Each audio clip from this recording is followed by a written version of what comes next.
تبلیغ کرنے اور مذہب کی تعلیم دینے کی پوری آزادی ہے۔ یہ آزادی ہم لوگوں نے بڑی قربانیاں دے کر حاصل کی۔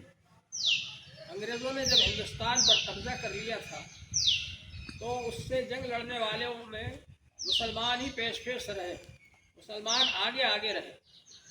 1754 میں سب سے پہلی جنگ علی وردی خان نے لڑی، اور یہ ایسی جنگ تھی جس میں کہ مسلمان کامیاب ہوئے اور انگریزوں کو پیچھے ہٹنا پڑا، لیکن اس کے بعد بھی انگریز آگے بڑھتے رہے، سازشیں کرتے رہے۔ چنانچہ 1757 میں سراج الدولہ نے بنگال کے اندر جنگ لڑی، اور اس میں ان کے ہی وزیر میر جعفر کو خرید لیا انگریزوں نے۔ اس کی وجہ سے سراج الدولہ شہید ہو گئے، اور وہ جنگ ہارنا پڑی مسلمانوں کو۔ یہ جنگ تھی جو اس بات کے لیے لڑی گئی تاکہ ہندوستان کے اندر انگریز آگے نہ بڑھے۔ اس کے بعد میسور کے اندر سلطان ٹیپو نے جنگ لڑی۔ سلطان ٹیپو سے انگریز لوگ بہت ڈرتے تھے۔ پھر صادق کو خرید لیا انگریزوں نے، اور اس کے نتیجے میں سلطان ٹیپو کو بھی شہید ہونا پڑا۔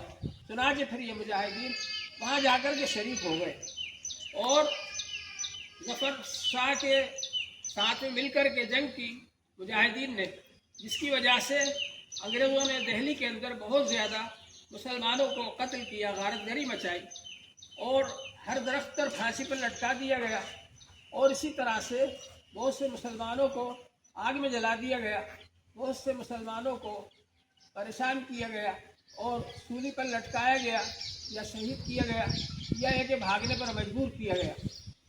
یہ سلسلہ چلتا رہا، ہمارے اور انگریزی فوجوں کو مار کر بھگا دیا۔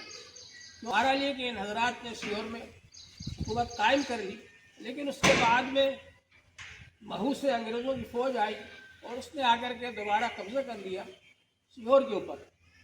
اس جنگ کے اندر میرے بھی دادا کے دادا وزیر محمد خان صاحب شہید ہوئے، اور بہت سارے مسلمان شہید ہوئے۔ انگریزوں نے آ کر کے ہندوؤں کو، مسلمانوں کو، سب کو کھڑا کر کے گولیاں ماری، اور اس کے علاوہ بھی انہوں نے بہت ظلم و ستم کیے۔ بہرحال یہ سلسلہ چلتا رہا۔ اگر یہ دیکھا جائے کہ صرف 1857 کے اندر کتنے لوگ شہید ہوئے، تو 5 لاکھ سے زیادہ مسلمان شہید ہوئے، اور 55,000 سے زیادہ علماء کرام شہید ہوئے۔ یہ سب حضرات جو شہید ہوئے انہوں نے قربانیاں دی۔ انہوں نے اس لیے قربانیاں دی تاکہ یہ 300 ساڑھے 300 سال سے جو انگریز حکومت کر رہا ہے اور مسلمانوں پر اور یہاں کے رہنے والوں پر ظلم کر رہا ہے، اس کے ظلم و ستم سے ہم کو آزادی ملے، اور ہم آزاد رہ کر کے اپنے دین کا کام کر سکیں۔ چنانچہ جو نیا دستور بنا اس کے اندر اجازت دی گئی، آزادی دی گئی کہ ہر شخص کو، یہاں کے رہنے والے کو پوری آزادی ہے، جو مذہب چاہے اختیار کرے، جس مذہب کی چاہے تعلیم دے، جس مذہب کی چاہے تبلیغ کرے۔ اور اسی طرح سے یہ آزادی دی گئی کہ یہاں کے رہنے والے لوگوں کو، چاہے وہ کسی بھی مذہب کے ہوں اور کوئی بھی زبان بولتے ہوں اور کسی بھی جگہ سے تعلق رکھتے ہوں، ہندوستان میں جو لوگ رہتے ہیں، جتنے بھی ترقی کے مواقع ہیں ان کو ترقی کے اسباب فراہم کیے جائیں گے، اور ان کو برابر کے درجے کا سمجھا جائے گا۔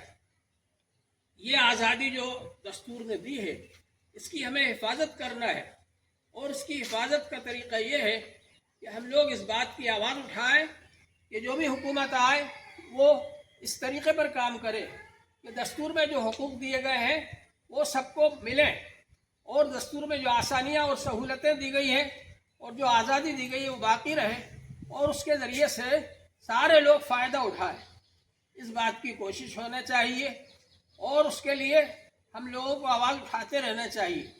بہرحال یہ مدرسہ ہے، ایک تعلیمی ادارہ ہے، اور تعلیمی اداروں کو بھی دستور کے اندر، قانون کے اندر پوری حفاظت دی گئی ہے، حتیٰ کہ اقلیتوں کے اداروں کے لیے خاص طور سے دستور کے اندر دفعات موجود ہیں کہ اقلیتیں اپنے ادارے قائم کر سکتی ہیں اور خود اس کو چلا سکتی ہیں۔ اسی کی روشنی میں مسلم یونیورسٹی علی گڑھ قائم کیا گیا، اور اس طرح بہت سے ادارے قائم کیے گئے۔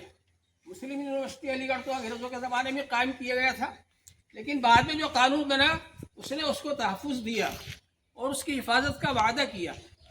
آج یہ جو مدرسے چل رہے ہیں، حضرت مولانا قاسم نانوتوی رحمۃ اللہ علیہ نے سب سے پہلے دارالعلوم دیوبند قائم فرمایا،